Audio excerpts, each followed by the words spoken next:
하나님의 열심이라는 책이 있습니다. 예전에 유명했죠. 아브라함의 믿음에 대한 책인데 핵심은 이것입니다. 아브라함이 믿음이 좋아서가 아니라 하나님께서 아브라함의 믿음을 이끄시고 자라나게 하셨다라는 것입니다. 자기 생명을 위해서 아내를 버리는 이 아브라함이 어떻게 100세에 얻은 아들을 하나님께 내어드릴 수 있었겠습니까? 이런저런 일들을 통해서 참아주신 하나님, 격려해 주시고 축복해 주신 하나님께서 아브라함의 믿음을 인도해 주신 것입니다. 이것이 바로 하나님의 열심이다라는 것입니다.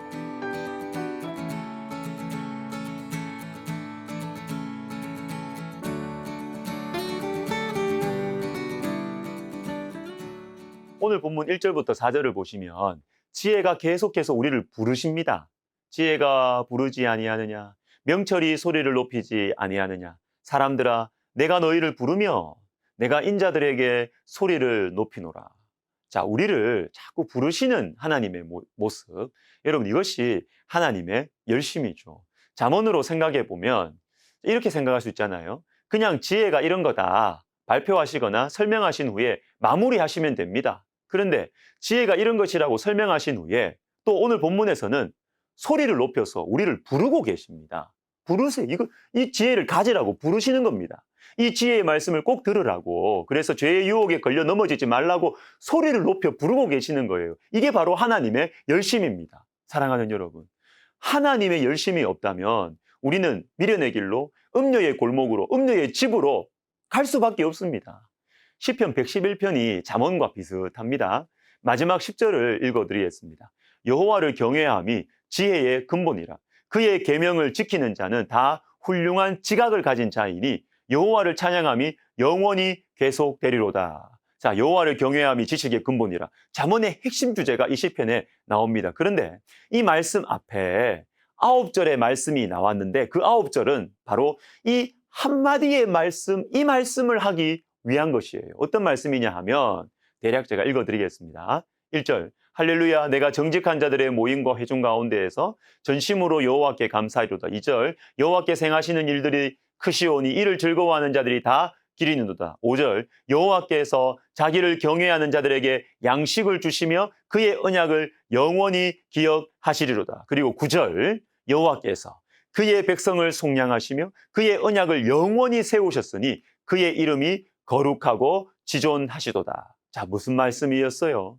여호와께서 이런저런 일들을 행하셨다라는 것입니다. 우리에게 양식도 주시고 언약을 잊지 않으시고 자기 백성을 구원하시고. 자, 근데 잘 보십시오. 이런 말씀들을 왜 하시는가? 왜? 바로 마지막 10절 때문에 10절. 하나님을 경외하라는 것입니다. 이런 하나님을 경외하고 이분의 계명을 지키면서 살라는 것입니다. 자, 여러분, 성경에 있으니까 당연하게 계실 수 있는데 편견 없이 한번 생각해 봅시다. 하나님은 창조주이십니다. 그 능력과 지혜가 탁월합니다. 우리는 그분의 백성이에요. 그냥 하나님께서 공문 하나 내려주고 너 이것 안 지키면 이런 처벌을 받는다 이렇게 발표하고 그냥 그대로 시행하시면 돼요. 우리를 그렇게 대우하시면 돼요. 그런데 하나님께서 그렇게 하지 않으신다는 것입니다. 일일이 설명을 해주세요. 반복해서 말씀해 주십니다. 내가 너를 위해서 이런 일을 했고 저런 은혜를 베풀었다. 그러니까 나의 말에 순종해라. 여러분, 성경을 이런 관점에서 한번 보시기를 바랍니다. 하나님의 마음을 묵상하면서 성경을 읽어보는 것입니다. 여러분, 성경이 어려워 보이지만 결국은 예수님께서 정리해 주신 것처럼 하나님 사랑, 이웃 사랑, 이게 성경의 핵심이에요. 그런데 이것을 오랫동안, 그렇죠, 여러 사람들과 다양한 방법들을 통해서 또한 반복해서 말씀해 주시는 것이 바로 성경이에요. 성경. 한번 말씀하시고 우리가 순종 안 하면 벌 주시고 얼마나 편해요. 그러나 하나님께서는 설명하시고 붙들어 주시고 위로하시고 때로는 혼도 내시고 사랑하시니까 혼내는 거죠.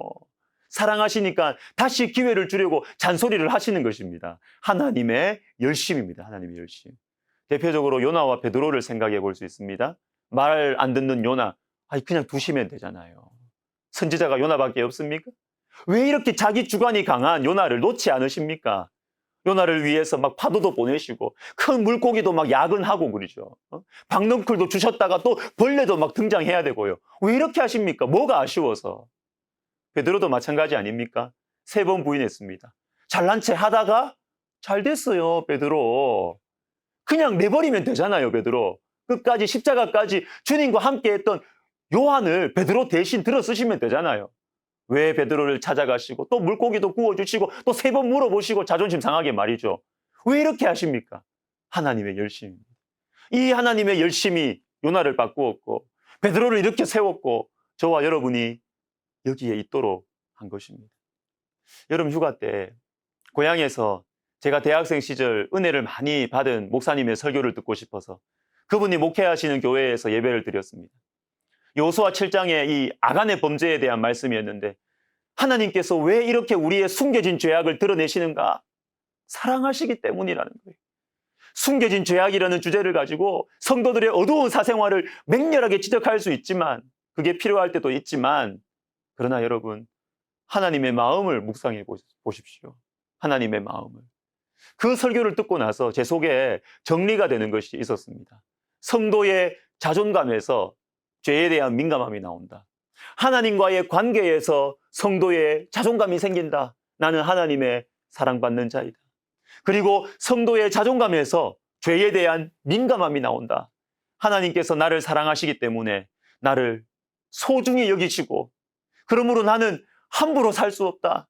하나님 나를 사랑하시기 때문에 나는 함부로 살 수 없다.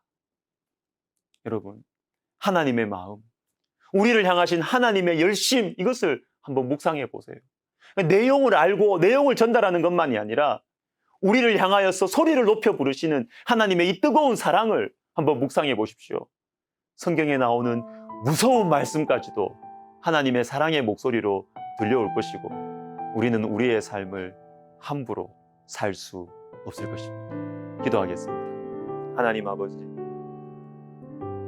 아들 예수 그리스도를 십자가에 달려 죽기까지 그렇게 우리를 사랑하시고 우리를 향하여 뜨거운 열심으로 우리를 사랑하신 우리 주님의 사랑을 우리가 기억하고 하나님 오늘 하루도 우리가 죄에 젖어 살지 아니하고 하나님 사랑 생각하며 하나님 열심 생각하며 거룩함에 대한 열정을 가지고 살아가는 우리 모두가 되게 하여 주옵소서. 예수님의 이름으로 기도하옵나이다. 아멘.